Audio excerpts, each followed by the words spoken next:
Hello tout le monde, bienvenue pour ce Week 10 Airdrops. Et tout d'abord, je tenais à vous remercier car la chaîne a atteint les 2000 vues. C'est un chiffre particulier, j'allais dire, ça me touche.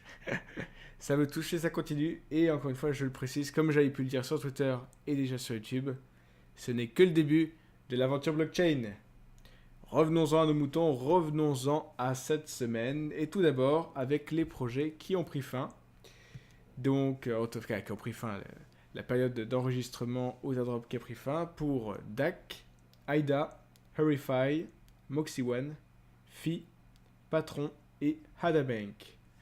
Donc il fallait pas perdre de temps parce que AIDA, donc l'airdrop qui était effectué ainsi que Hurrify sont partis très vite au cours de la même semaine, mais ça valait le coup, vous allez voir par la suite avec les airdrops prometteurs. Et nous avons une magnifique semaine. Une magnifique semaine tout d'abord avec en qualité top Flux Here Hurrify. Et je dois vous avouer, Flux c'est mon petit préféré de cette semaine. Car en gros ce serait une crypto-monnaie qui serait spécialisée uniquement dans l'industrie du jeu vidéo. Et en gros ce serait de créer une crypto-monnaie qui serait utilisée à la fois par les joueurs entre les plateformes d'achat, on va dire les plateformes on va dire traditionnelles, très connues comme par exemple Steam ou Origin sur PC, ou par exemple peut-être par le PlayStation Network, etc. Et aussi une monnaie qui serait utilisée quand les joueurs jouent entre eux. Par exemple, vous gagnez une partie contre un de vos potes et vous gagnez des tokens donc de Flux en récompense. Et l'idée aussi de Flux, c'est de rémunérer les joueurs pros, pareil, en Flux token.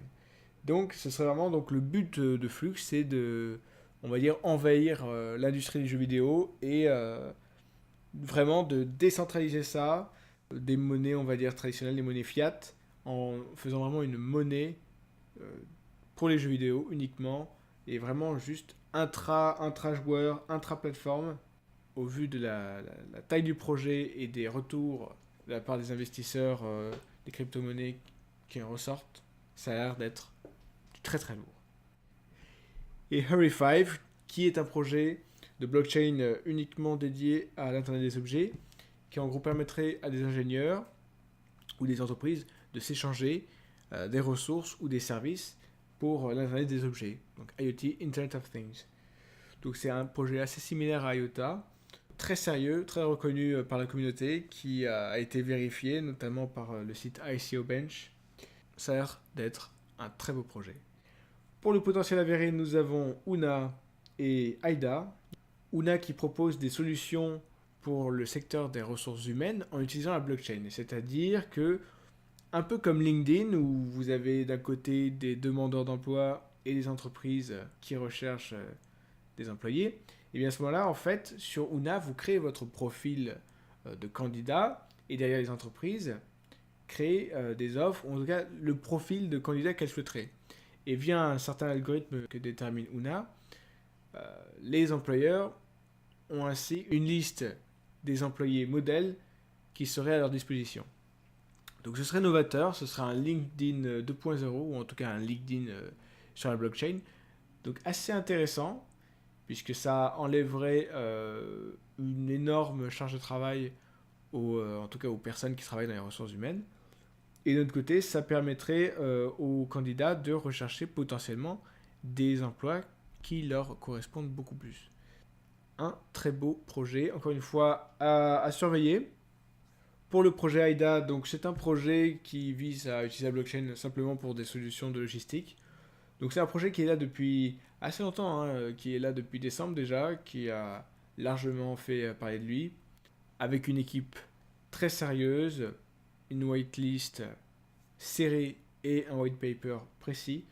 Donc honnêtement, ça a l'air ça aussi d'être un beau projet. De toute façon, je l'avais coché auparavant.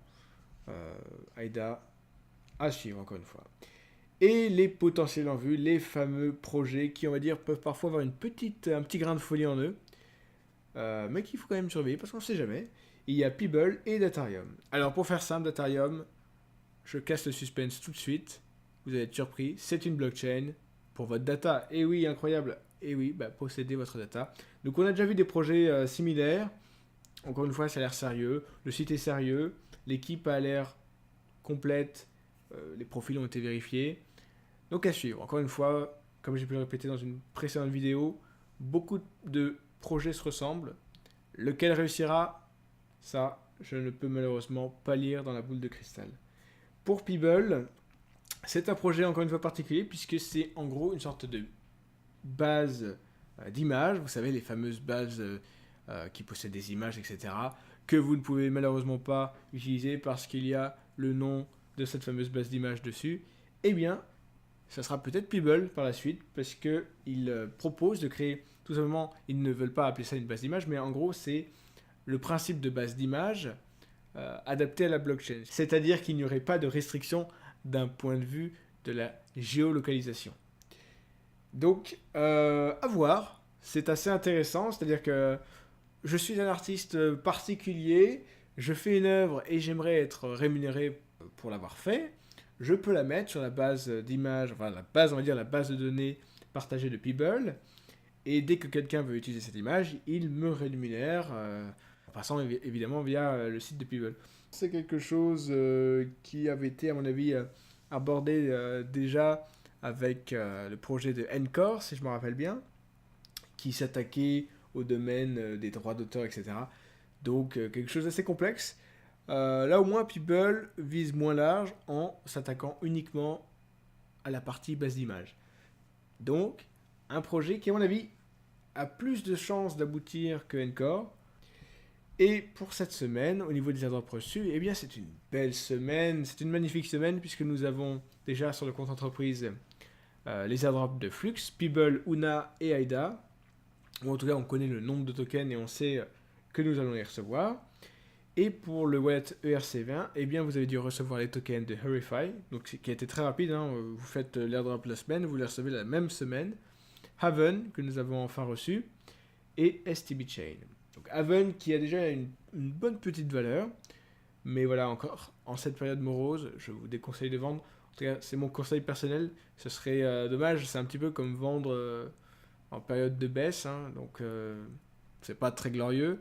Il vaut mieux attendre que le marché se relève et, voilà, et que le Bitcoin vraiment redémarre et qu'il réatteigne la barre des 14-15 000, ce qui va prendre un certain temps, pour à ce moment-là peut-être considérer de les vendre. C'est pas la bonne période pour vendre, du tout. C'est la bonne période pour acheter. Par contre, si vous voulez acheter, en effet, il faut y aller. Mais pour vendre, non. Voilà, c'est tout pour cette vidéo. J'espère qu'elle vous aura plu. Si tel est le cas, mettez un pouce bleu. Sinon, mettez un pouce rouge. Dans tous les cas, commentez dans les commentaires en me donnant votre avis. Et si vous voulez la faire connaître, n'hésitez pas à la partager. Sur ce, je vous souhaite un excellent dimanche et je vous dis à demain pour le prochain airdrop report. Ciao ciao!